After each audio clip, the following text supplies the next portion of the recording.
From the studios of Farm Journal Broadcast, this is U.S. Farm Report.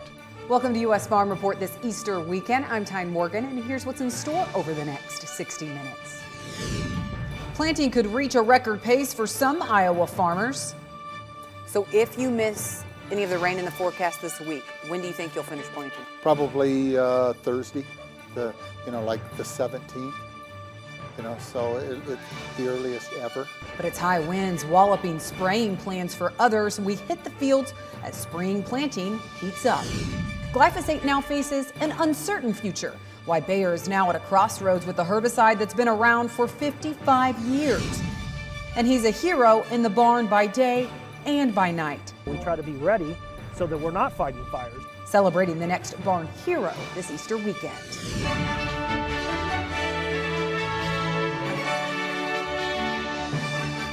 Now for the news, a longtime weed killer farmers have come to rely on is at a crossroads.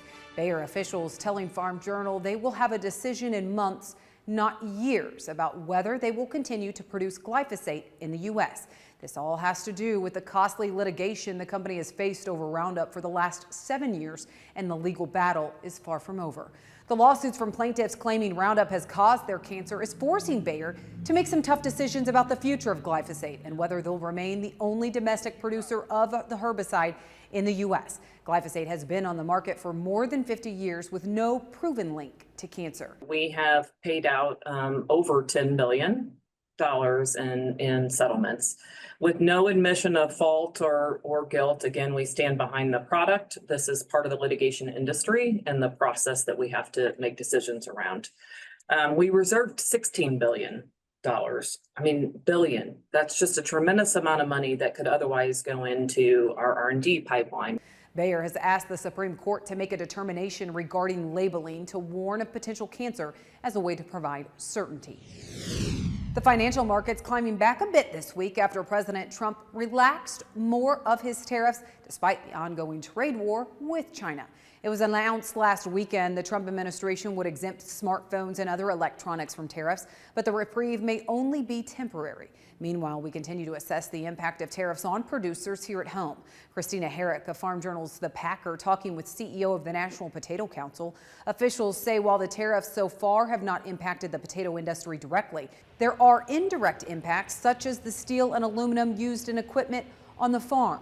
This leverage that is created by this tariff volatility may result in some opportunities that could be tremendously beneficial for our industry. Probably $150 million a year in new U.S. ag exports if Japan will simply adhere to its responsibilities and allow us with fresh potato access to their market. Corals says 20% of U.S. potatoes are exported in some form. And the Trump administration continuing to look at possible payments to farmers to offset losses from retaliatory tariffs. The president seeming to acknowledge potential impacts in a posting on his Truth Social site this week, saying, quote, "Our farmers are great, but because of their greatness, they are always put on the front line with our adversaries, such as China, whenever there is a trade negotiation or, in this case, a trade war," end quote, saying at the end that the USA will protect our farmers. Another battle is accelerating between the U.S. and Mexico, this time over water. But an agreement appears to be on the horizon. The battle centers around irrigation water rights along the Rio Grande River. Washington has said Mexico has failed to fulfill its obligations under a 1944 water treaty.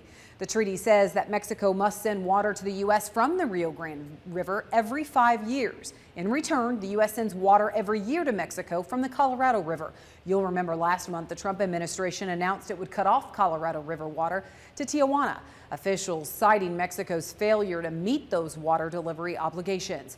President Trump's calling attention to the issue last week on his Truth Social site, calling it unfair, saying Mexico was violating the treaty, adding that it's hurting South Texas farmers. Ag Secretary Brooke Rollins taking action, holding talks with the Deputy Secretary of State and her counterpart in Mexico in an effort to tackle what she called an urgent crisis over the water situation. And there appears to be some movement with Mexico President Claudia Sheinbaum announcing there would be an immediate delivery of water for Texas farmers who are requesting it. But experts tell us areas of Mexico are working at a water deficit. It's not going to make it to the deficit that Mexico has. It's going to alleviate a little bit, I guess, the political pressure on the Mexico side. I don't know. And I don't think this is going to be a long-term solution. But it's releasing some of the political pressure for sure. Texas Ag Commissioner Sid Miller saying the Texas Department of Ag and USDA have agreed to provide $280 million in grant assistance to producers impacted by the lack of water from Mexico. Texas is accepting applications now through May 22nd.